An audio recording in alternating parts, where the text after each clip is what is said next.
Hi guys, so today we're looking at the Inov-8 Trailtalon 235. I can't tell you how excited I was when Inov-8 told me they were sending me this shoe. In my eyes, it really looked like it could be a real competitor for the Salomon S-Lab Sense, hard ground or soft ground. It even looks like it in its profile. It's very similar in weight. The Salomon S-Lab Sense is around 220 grams, this is 235 grams. And it's a very minimal shoe with a 6mm drop, whereas the Salomon Sense has a 4mm drop, which is slightly more minimal. The shoe itself is designed for running over all types of trails around the world. I was testing the shoe under conditions including sharp rocks, buff trails and even beaches. And come to think of it, there was quite a bit of mud as well. Okay, so let's quickly talk about how well the shoe fit. Now, it was very comfortable the first time I put the shoe on. It does feel almost like a slipper. It's very light and there's that nice medium amount of padding, just enough so that it feels comfortable but not too much so that the shoe feels bulky. But I did notice there was quite a lot of extra space in the length of this shoe, leaving a little bit too much space in the toe area here. Otherwise, the whole shoe, around the waist, around the heel, everywhere, it felt really good. The shoe is designed to have protection, and it's even marketed that way, but there's definitely no reinforced toe cap here. As you can see, it's very squishy, so if you were to kick a rock, you're going to feel that on your toes. It might seem like a small thing to some people, but I like to talk about the laces. Inov-8 so far, and the shoes that I've tested, the length of the laces have been really good, and the material is also made as such that when you do them up, they won't slip undone. There's enough friction there to keep them done up. So there's a nice feature on this shoe which is called a heel cage. Hopefully you can see this plastic area here and on the other side here.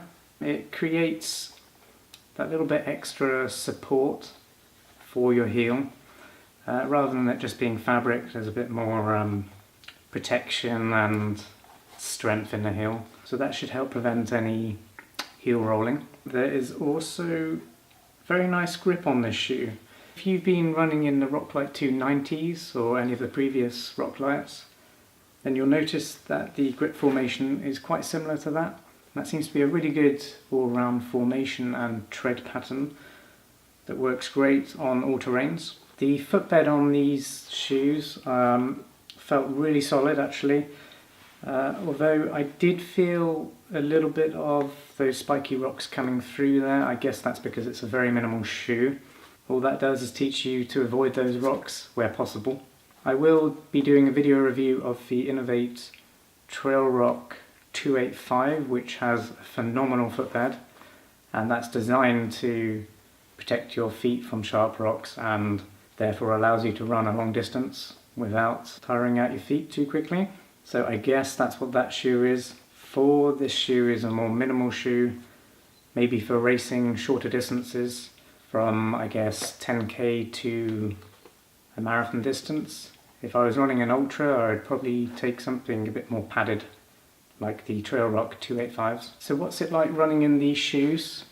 Pretty good. It's very reminiscent of the Salomon S-Lab Sense shoe in that it's super light and minimal. And those types of shoes tend to make me want to run fast. Whilst I was testing these out, I was searching for the hills and really trying to push myself on those hills. Now, I don't always feel like doing that, but having a light shoe with a low drop kind of just makes you want to do it. I don't know, it's the type of shoe, I guess, for that type of running. So if you try these out, I'm sure you'll feel the same way. As I said before, I was running on all types of terrain with this shoe, even on the beach, and then I was running up to the cliff tops where it was a bit muddy and rocky, and also on gravelly terrain just to test out the grip of this footbed here. So I think I've pretty much tested it in most conditions that you would want to run in this shoe with. Make sure you go check out the blog review of this shoe on trailandkale.com. I've added a little video in there of us testing out these shoes. It's just one of those discover trail running videos that we like to post now and then. And that's us running in California, so hopefully it will inspire you to come out here and try some of those trails for yourself. Also keep an eye out for Helen's review of the women's version of this shoe. She's got some extra thoughts that she would like to talk about with you guys, so keep an eye out for that. So my summary of this shoe. If you are a big fan of the Salomon S-Lab Sense but you want to try something different just to see if it's slightly more comfortable, a little bit cheaper as well, then why not try this shoe, the Trailtalon 235 from Inov-8. I think you'll be really pleased with it as an alternative to that shoe.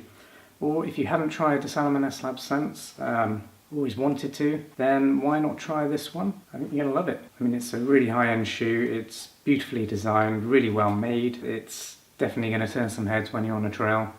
People are going to be looking at this shoe and probably wondering what it is if they don't know Inov-8, which is blasphemy if they don't know Inov-8 in my humble opinion. Well, thank you so much for watching once again. I hope it gave you a little bit of insight into the Inov-8 Trailtalon 235 shoe. If you enjoyed the video, please subscribe to our YouTube channel. We've got plenty more videos on the way and lots of reviews and advice videos already there for you to look at. And if you haven't heard about our new initiative on Instagram, we've just launched this new concept where when you tag us on Instagram with our Trail and Kale hashtag, and we choose to share your image on the feed, we will offer you $2 that you can take in cash, or you can opt to donate that $2 to the World Land Trust. It costs about $130 to buy back an acre, so that is our first target.